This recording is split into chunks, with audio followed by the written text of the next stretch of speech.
نے اپنے مقدس ہاتھوں کو اللہ کی بارگاہ میں دراز کیا۔ کبھی حضرت زکریا علیہ السلام نے اللہ سے دعا کی، جس کی ترجمانی خود قرآن نے کیا، اور ارشاد ہوا ہنالک دعا زکریا ربہ قال رب هب لي من لدنك ذرية طیبہ انک سمیع الدعاء، کہ یہاں پکارا زکریا نے اپنے رب کو کہ اے میرے رب مجھے صاف ستھری اولاد عطا فرما، اور بے شک تو ہی دعا کو سننے والا ہے۔ کبھی حضرت ابراہیم علیہ السلام نے اللہ کی بارگاہ میں دعا کی رب هب لي من الصالحین، کہ اے میرے رب مجھے نیک اور صالح اولاد عطا فرما۔ عزیزان ملت اسلامیہ، معلوم ہوا کہ جس نعمت کی حصولیابی کے لیے انبیاء کرام علیہ السلام نے اپنے ہاتھوں کو اللہ کی بارگاہ میں اٹھایا،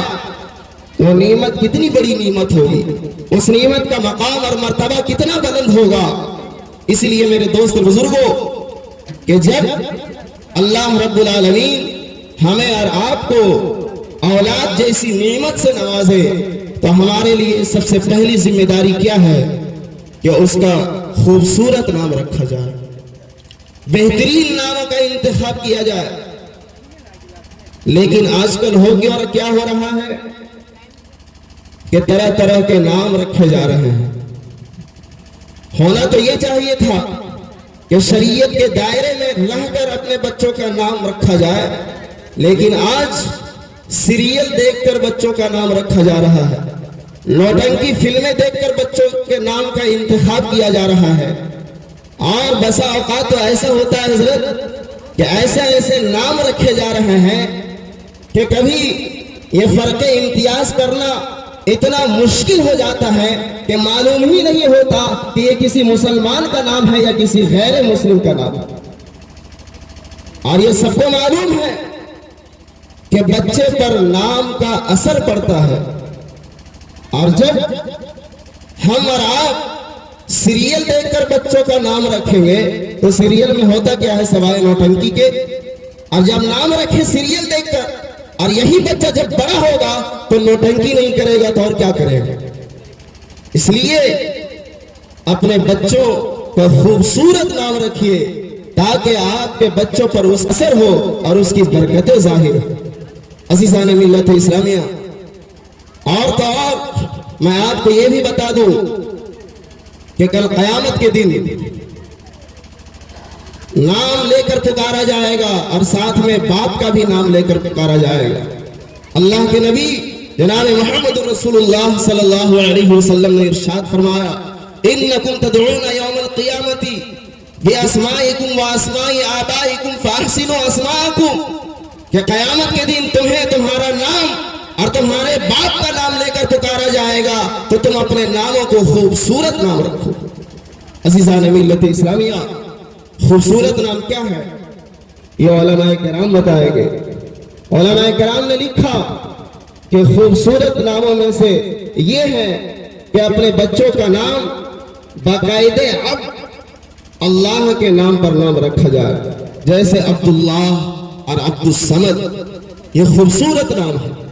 ایسے ہی اپنے بچوں کا نام انبیاء کرام علیہ السلام کے ناموں پر نام رکھا جائے، کوئی ابراہیم رکھتا ہے، کوئی موسیٰ رکھتا ہے، کوئی عیسیٰ رکھتا ہے، یہ خوبصورت نام ہے۔ ایسے ہی اپنے بچوں کا نام اولیاء کرام اور بزرگان دین کے ناموں پر نام رکھنی چاہیے، اور ان تمام ناموں میں سب سے خوبصورت اور سب سے بہترین نام محمد اور احمد ہے۔ یقیناً یہ ایسا نام ہے کہ جب ہم اور آپ اس نام کو سنتے ہیں تو دل کو سکون ملتا ہے، دل کو قرار آتا ہے، کیونکہ یہ نام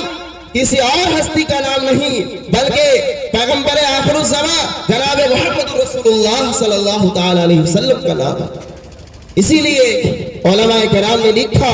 کہ خوبصورت ناموں میں سے خوبصورت نام محمد اور احمد ہے۔ حدیث پاک میں نبی اکرم صلی اللہ تعالی علیہ وسلم نے ارشاد فرمایا کہ من ولد له مولود فسماه محمدا